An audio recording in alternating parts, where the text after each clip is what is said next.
A'udzubillahi minasyaitonirrajim. Bismillahirrahmanirrahim.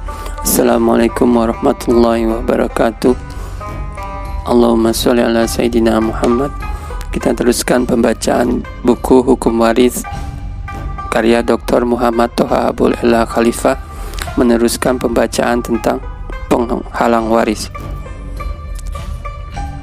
Kesimpulannya, pertama, penghalang seseorang memperoleh warisan dalam pembunuhan, perbudakan, dan perbedaan agama, salah satunya harus beragama Islam.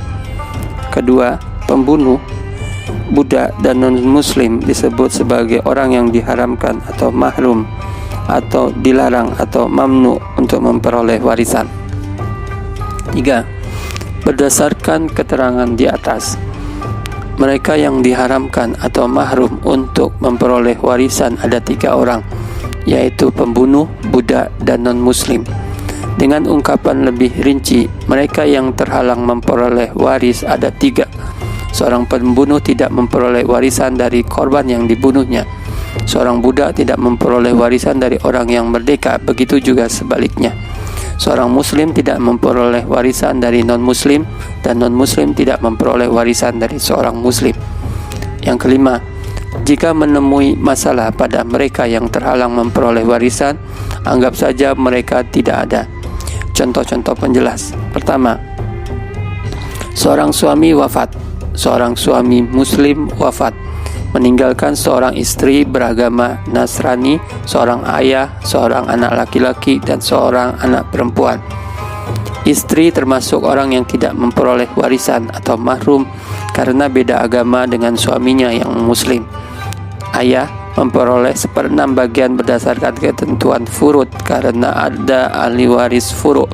Pewaris memiliki anak yang merupakan ahli waris. Anak laki-laki dan anak perempuan memperoleh bagian sisa atau asobah dengan ketentuan bahwa bagian seorang anak laki sama dengan bagian 2 orang anak perempuan. An-Nisa ayat 11. Seorang pria muslim wafat, meninggalkan saudara laki-laki, seorang istri, dan seorang anak laki-laki yang musyrik. Istri memperoleh 1/4 bagian berdasarkan ketentuan furud. Saudara laki-laki memperoleh sisa bagian dari warisan atau asobah. Anak laki-laki musyrik tidak memperoleh sedikit pun warisan karena musyrik. Oleh karena itu keberadaannya dianggap tidak ada dalam penghitungan warisan, seolah-olah si mayit hanya meninggalkan seorang istri dan saudara kandung laki-laki. Jika si mayit meninggalkan seorang anak yang muslim, keberadaan anak dihitung dalam pembagian warisan hingga hitungannya menjadi istri memperoleh 1/8 bagian berdasarkan ketentuan furud karena si mayit memiliki hak anak yang merupakan ahli waris. Anak laki-laki memperoleh sisa harta warisan atau asobah. Saudara laki-laki tidak memperoleh apa-apa karena keberadaannya terhalang anak si mayit.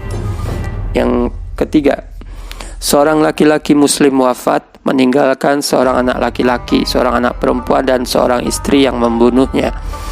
Istri tidak mendapatkan apa-apa karena dia telah membunuh suaminya. Anak laki-laki dan anak perempuan memperoleh seluruh harta warisan dibagikan kepada anak laki-laki dan anak perempuan si mayit berdasarkan ketentuan bahwa bagian anak laki sama dengan bagian 2 orang anak perempuan. Quran Surat An-Nisa ayat 11. Yang keempat, seorang wanita Nasrani wafat, meninggalkan seorang suami, seorang anak laki-laki, dan seorang anak perempuan. Semuanya beragama Islam. Tidak seorang pun dari mereka yang memperoleh hak warisan dari wanita Nasrani ini karena adanya perbedaan agama. Harta warisannya untuk kerabatnya yang beragama Nasrani. Jika dia tidak memiliki kerabat yang beragama Nasrani, harta warisannya diberikan kepada Baitul Mal. Seorang wafat, meninggalkan seorang anak yang berstatus sebagai budak dan seorang anak laki-laki yang berstatus sebagai orang merdeka. Saudara laki-laki yang merdeka memperoleh seluruh harta warisan sebagai asobah. Anak yang berstatus budak tidak memperoleh apapun. Jika anak ini berstatus merdeka, seluruh harta anak ayahnya menjadi haknya, sehingga saudara laki-laki si mayit tidak memperoleh sedikit pun harta warisan karena terhalang penuh oleh anak si mayit. Namun jika si anak itu berstatus budak, dia terhalang untuk memperoleh warisan. Yang kelima, yang keenam, seorang budak laki-laki wafat meninggalkan seorang ayah, anak laki-laki, istri, dan tuannya. Semua anggota keluarga si budak tidak memperoleh harta warisan sedikit pun, karena seorang budak dan semua yang dimilikinya menjadi milik tuannya. Harta si budak diserahkan kepada tuannya dan bukan sebagai harta warisan. Jika budak itu merdeka, penghitungannya sebagai berikut. Istri memperoleh 1/8 bagian harta warisan berdasarkan ketentuan furud. Ayah memperoleh 1/6 bagian berdasarkan ketentuan furud. Anak laki-laki memperoleh sisa warisan atau asobah. Mantan tuannya tidak memperoleh apa-apa. Demikian pembahasan kita. Subhanakallahumma wa bihamdika asyhadu an la ilaha illa anta astaghfiruka wa atubu ilaik. Assalamualaikum warahmatullahi wabarakatuh.